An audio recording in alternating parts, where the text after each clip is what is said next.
where is the room for improvement for a team playing at its highest level in years? We're going to revisit that and what we expect the rest of the season on today's edition of Locked On Seminoles. Let's ride.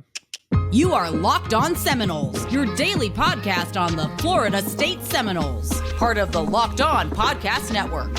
Your team every day.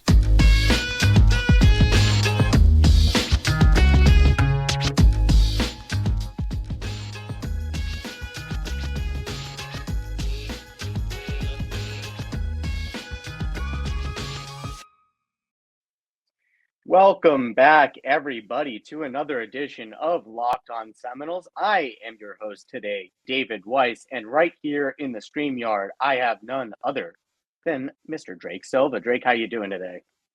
David, I am doing great. And folks, today's episode of Locked On Seminoles brought to you by BetOnline. BetOnline.net has you covered this season with more props, odds, and lines than ever before because BetOnline is where the game starts. The game does start there, and the games have been finishing very well for Florida State lately. This football team is playing at its highest level in years. Whether you're a Florida State fan or you're a hater that just likes watching us to see if we're not playing well, it's really tough to say that you've seen a better team out of Florida State in the last half decade. And we spent the whole episode last week talking about just the good, that's all there was from that Syracuse game, and really all there was from the Miami game. But there's got to be room for improvement on this team. There's always room for improvement, like for us to reach that next level, to be a Georgia of college football or a Florida State of 2013. Drake, what are some areas of what is the room for growth of this team to take that next step, in your opinion? Are you limiting this to solely on the field product to the players that we have now, or can I go off the field with this? You can go any direction you want. There's probably multiple answers to this question. Okay, so mainly, I can't really criticize any of the product on the field currently. I mean, even the freshmen are playing well. Like Sam McCall, I think, had 2 fumbles yesterday. Rodney Hill, you've seen limited action overall in the season. Julian Armel is a building block, and I like pointing those kids out because they're freshmen. Sam McCall was almost a consensus 5-star per recruiting services. Julian Armel, I think, was the number 1 offensive tackle per Rivals. And Rodney Hill is one of those diamonds in the rough, like top 4-star prospects out of high school. To me, I think where we need to see improvement overall is recruiting.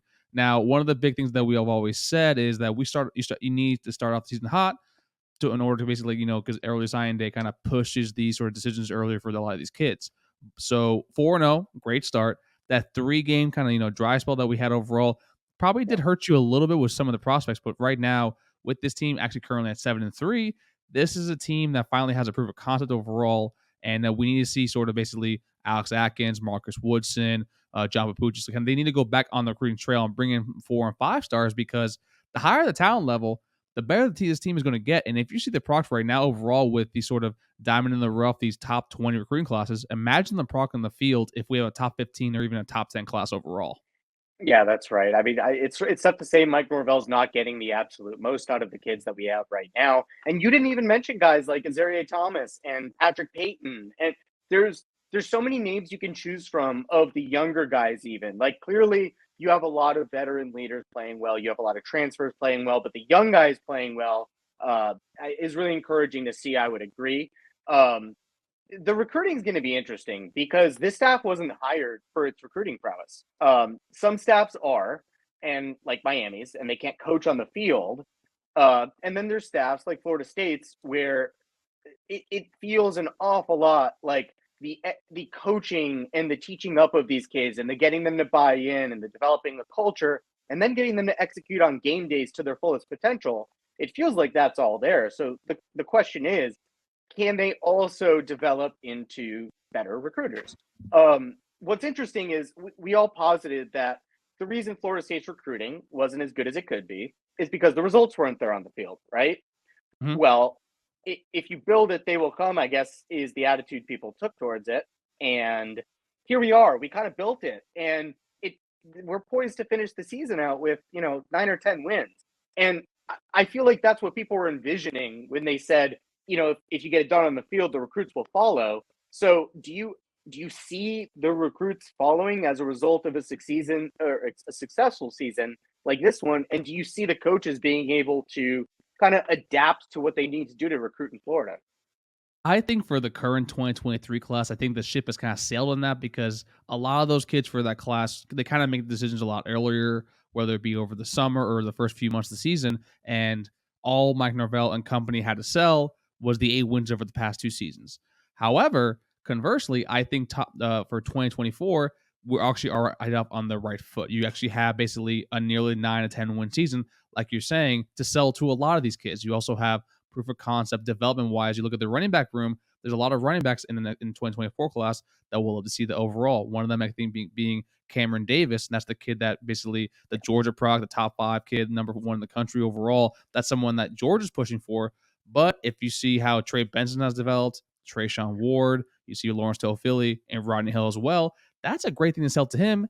And then we've also shown how Trey Benson, if he is the number one, I guess the number one option in the backfield, that's something great to sell over to Cameron Davis. So to me, for 2023, the ship is kind of sailed for the top 15 class, but you're probably going to keep most of your recruits. And right now, the class overall is a very high blue chip to this talent ratio. But for 2024, this is setting up the building blocks. If the right offseason moves are made when it comes to staff and personnel, that you actually couldn't finish it with a top 10 class.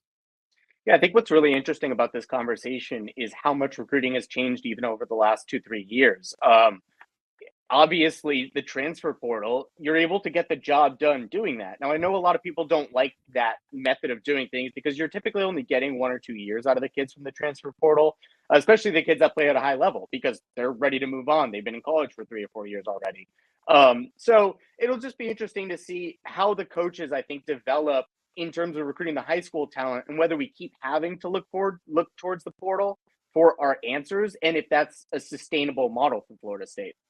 I don't actually going to push back a little bit on that, and it's not I guess towards you. It's more towards that you're only getting these 1 to 2 year projects out of the portal. I think now, especially with NIL the way it is, and also basically how the 2020 class, 2021 evaluations have gotten a little more difficult up until this past season, you're going to see a lot more kids probably that are freshmen or even sophomores, underclassmen, enter the portal because they originally went there for different reasons, and they'll be able to find out this is not the right fit for me, and this is where it is really important. I think Max mentioned it multiple times while I was on here that finishing second in recruiting does go a long way. I think the Amari Mims situation is a perfect example of that. Unfortunately, it'll end up in our favor, but that's something that you look towards other players. There's a lot of 5-star talent kids, even or high 4-star talent kids that we didn't land last cycle. I would not be surprised, hint, hint, wink, wink, if you see their names in the transfer portal very, very shortly.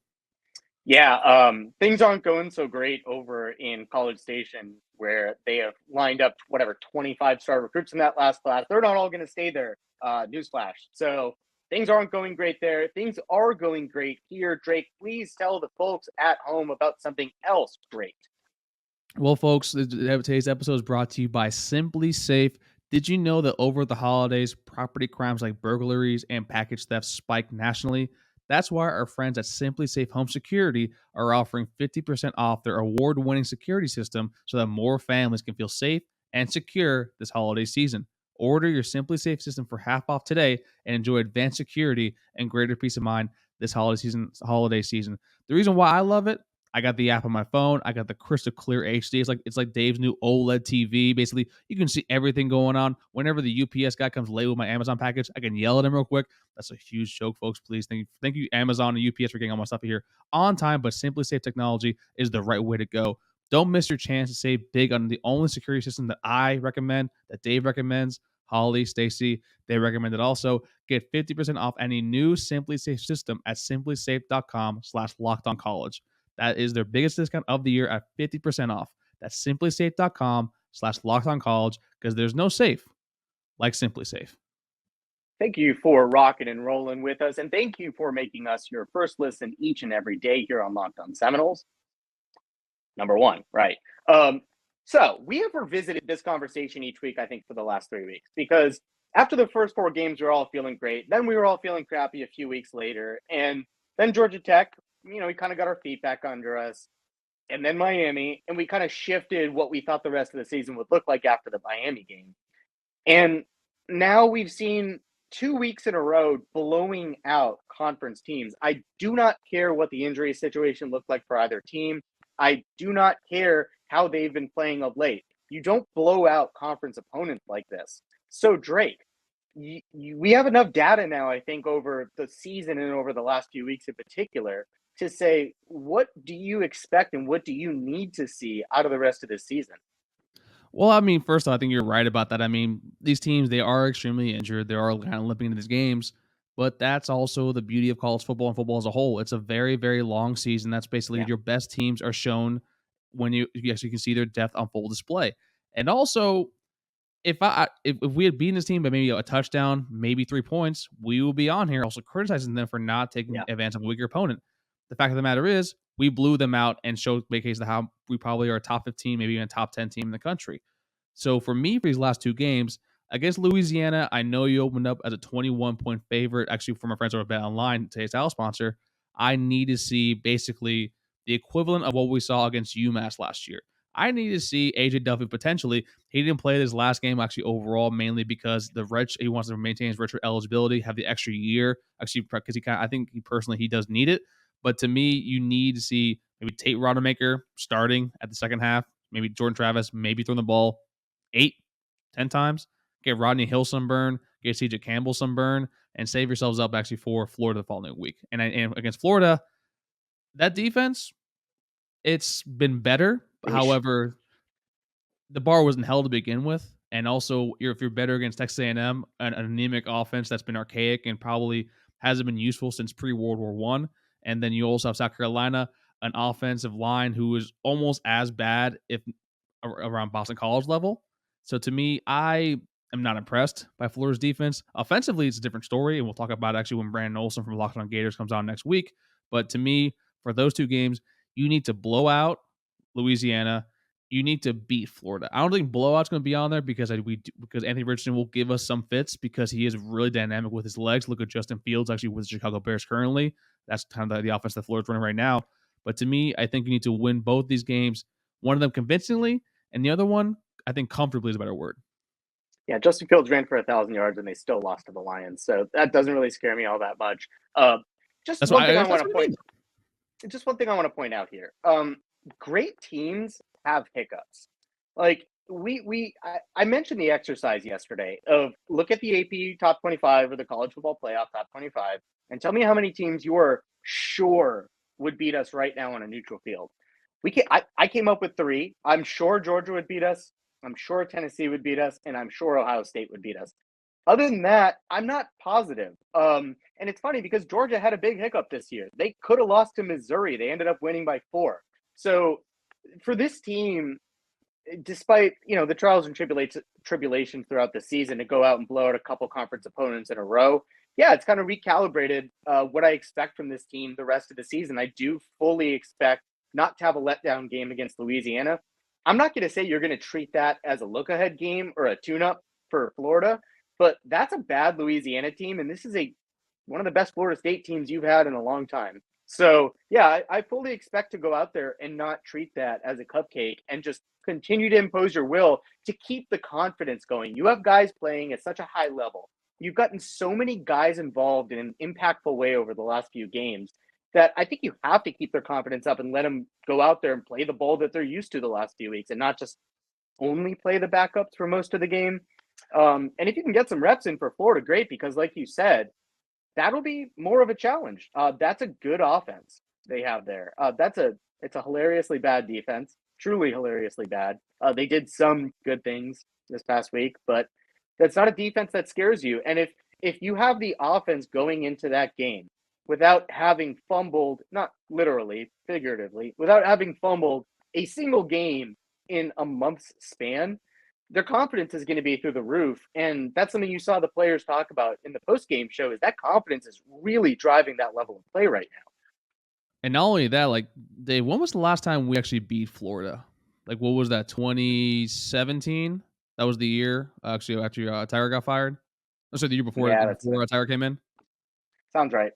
No, but what I mean though for that is like this game is going to mean a lot to probably a lot of the upperclassmen that have been there since then. Like Robert Cooper, I don't think has beaten Florida since he's been here. I think the same thing for his name is escaping me. I think Darren McClendon hasn't been able to beat him to here as well. So a lot of these kids here haven't actually beaten Florida. And Florida, I mean, I know that Miami's the big rivalry game, that's the one for ABC. Florida, to me, for a lot of these kids also is kind of like, I have a pure unadulterated hatred for that entire program, whether it be baseball, badminton, fencing. Like, I can't stand that school. So for a lot of these kids, they probably feel the same way. And eventually they're going to want that W because they don't want to be known as the class or part of the program that never beat Florida while they're at FSU. Yeah, I think that's right. And I think that there's a message to be sent from that game, which is Florida and Miami, especially not Miami, but Florida's trying to show that they're on the rise, that they hired Napier and they're headed in the right direction. Yeah. I think for Florida State, it's a little different. We're headed in the right direction, obviously, but I want to say our message right now is look at what we've reached, not where we're reaching. Look at what we've reached. And we can reach even higher, but we've already gotten to the point that Florida's trying to get to. So there is a point to be made in that game other than just beating a rival. Beating the rival is nice because it kind of sets them back from that message a little bit. But if you're going to send the message of Norvell has this team exactly where you want any hopeful fan wanted it to be, that's the game to make that statement. And especially heading into a bowl game, knowing you could pull off a 10-win season when a lot of fans would have been content just making a bowl this season and pulling off a 7-win season. That is the kind of overachieving that really makes it attractive to fans to become boosters and to sell getting into the NIL, the Rising Spear game, and attending games and showing their support. That all matters. And that's the kind of game you get to make that statement to everyone, I think. Pastor Dave joining Pastor Mike with the sermon that I completely 100% agree with. And overall, you're right about that. It's like it's the climb, right? And that's something that basically like saying, like, look at the point that we are now, like you're saying, and look at, but we still have a long, long ways to go where we want to go. That's what we always say, that expectations can change, but the standard overall remains the same. And you're right, Miami, right? They're just trying to find out where they are overall as a program. They have somebody needs to put an all-purpose bulletin for that program because we have no idea where they are. But then Florida, you see, recruiting wise, they are doing well on the trail. You also see Napier, for all of his faults, the team is playing somewhat respectably, even though the defense isn't respectable at all. I'm not going to respect that defense until they show me something. But overall, you're right. And this is a game where Norvell, you see Norvell's body language on the sidelines. You can tell he is determined to prove a point. He wants to pose his will. He wants to be aggressive. And like I said yesterday, you can see that personality is rubbing off and is in each one of these kids right now, each one of his players. And the Florida game will be a testament to basically show exactly where FSU is as a program right now and heading into next season, where if you win out the rest of the year, regardless of what happens in the bowl game, this is a team that next season could potentially be in the top 15 for the preseason heading into week 0 against an LSU team who also can be in the top 10 for next season.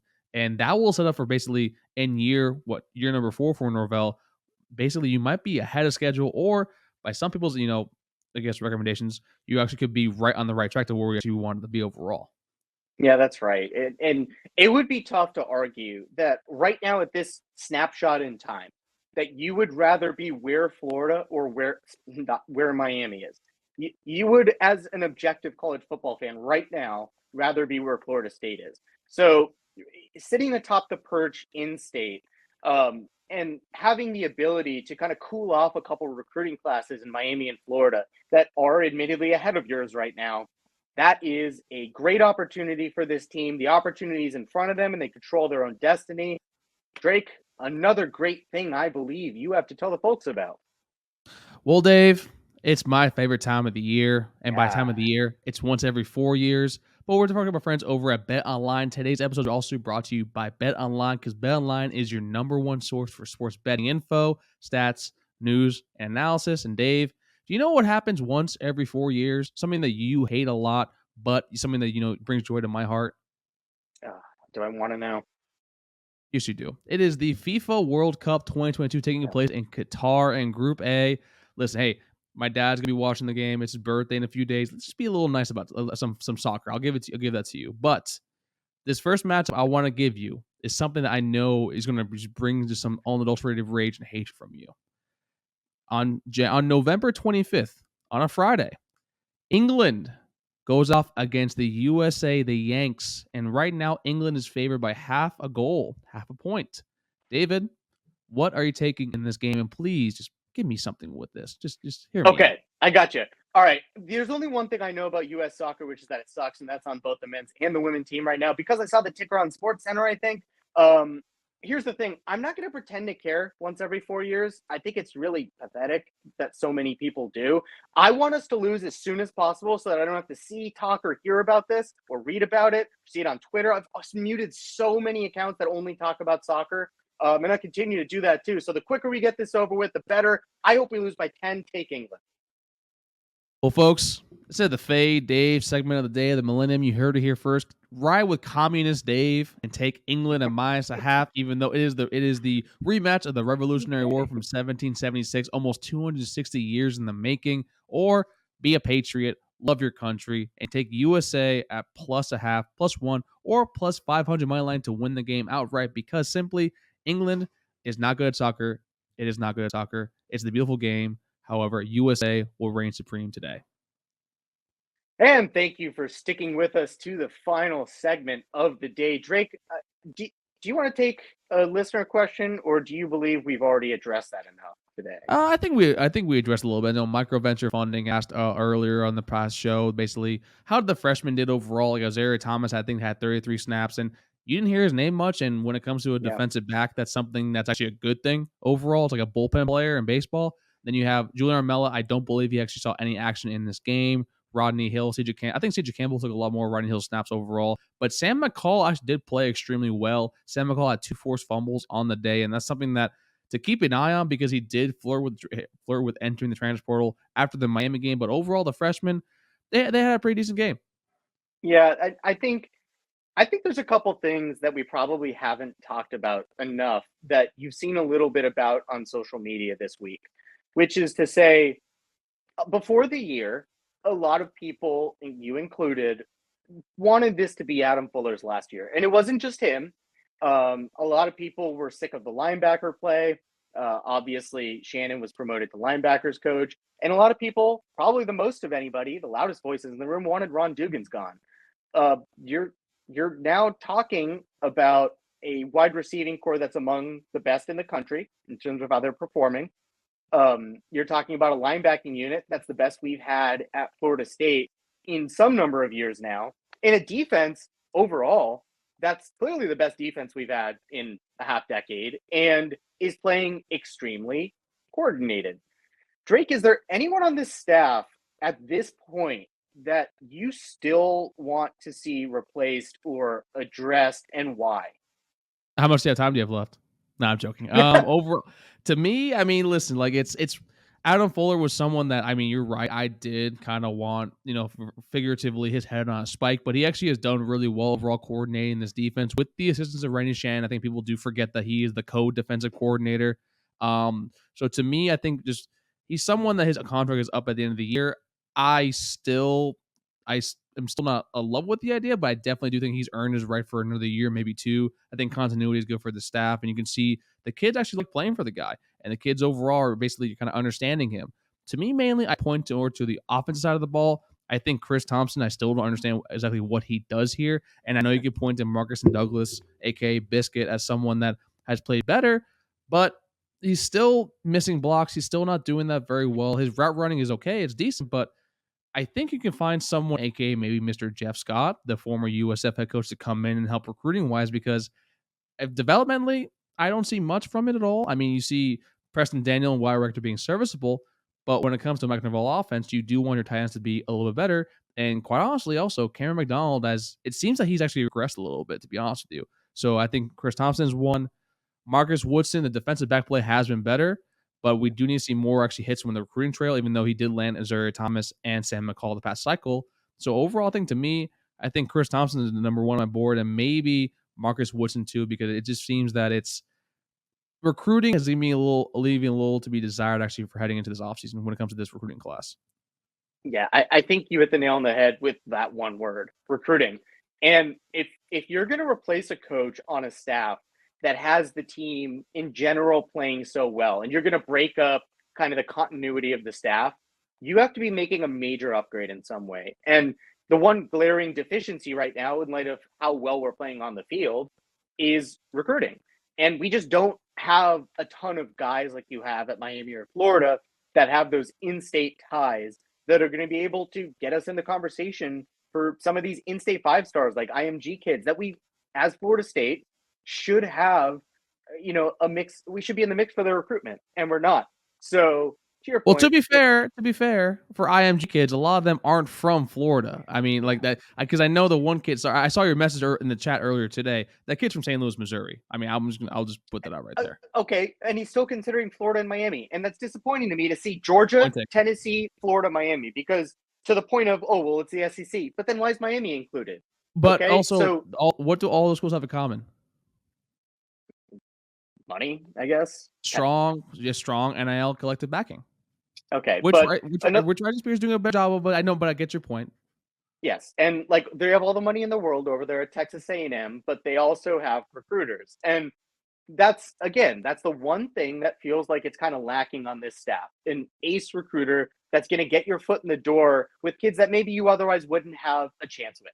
So, yeah, I think that's right. That if you're going to go anywhere, it's got to be like the tight end position or anywhere the defensive backs, because yes, over the last 2 games, you've seen them play a lot better.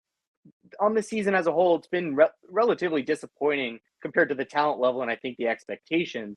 I think the most interesting one, though, to me is the receiver position. Do you think that this influx of talent is the only reason the receivers are playing like they are? The passing game is humming and they're blocking their tails off?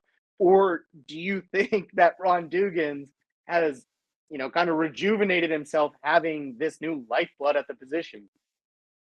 I mean, I want to say a little column A, a little column B, mainly because one of the things that we've always discussed with Ron Dugans being a primary problem was the drops. I mean, the drops they're nowhere near as what they've been the past few seasons, but they're still kind of there. The route running, though, you can definitely see with some of the longer term project kids like Kentron Portier, it's heavily improved. You definitely do see kind of the larger influx of talent when it comes to Micah Pittman and Johnny Wilson, 2 former top 150 kids. So it is a little bit of both, and you land Hakeem Williams right now. He's the verbal commitment from him, and if he does eventually come to sign here, I don't think you can move on from him. From Ron Dugans for maybe another season. Now, one of the things that we hated from last year was that we didn't land one single skill position player from that overall. And then also you have another coach on staff in Yak who formerly coached wide receivers. I mean, he's called Yak for yards after the catch. He changed it over to yards after contact. So to me, you have to see what you have. So I think for Dugans, I don't think he's safe from this at all. I think you need to see the wide receiver play actually next year improve, because you see kids like Malik McClain who have struggled for the season. I mean, you've seen overall. So there's instances of that where I need to see more from Dugans, but I think overall everyone on the staff is safe except for Chris Thompson. No, absolutely not. Yeah, you brought up the biggest example to me. I thought Malik McClain was going to be the breakout candidate of the year for Florida State. And yeah, he showed up in that last game. That was really good to see, but I just expected more development out of a kid like that. So I still do have my questions, but when you have your unit playing at a level that's among the top 5 of the country, whether it's the talent, whether it's the coaching, it's really tough to move on from either when you're playing at that high of a level. And we thank you for playing at our level here on Locked On Seminoles today. We love you. And Drake, you need to tell everybody, because you tell me every day to tell them how much I love them. So you tell them, and you tell them where to find the podcast and the YouTube. Well, ladies and gentlemen, I love you so much, and it just means the world to us each and every single day you come back here to make us your first listen on anything Florida State Seminoles sports related. Shout out to women's soccer doing a great job right now in the tournament. But folks, please, if you can, don't forget 5-star reviews, either on Apple Podcast, Spotify, Stitcher, or wherever you get your podcast from. And also, as you know, we are on the YouTube. If you want to see Dave and I's beautiful face and our luscious locks, as they certainly are currently growing, please like this video, hit the subscribe button at the tippy top, and ding the little bell so you know when new content drops immediately. Yes, that is right. And we, again, thank you. That was Drake. I am Dave, and we will see you next time on Locked On Seminoles. Take care, everybody. Oh, you beat me to it. Good old.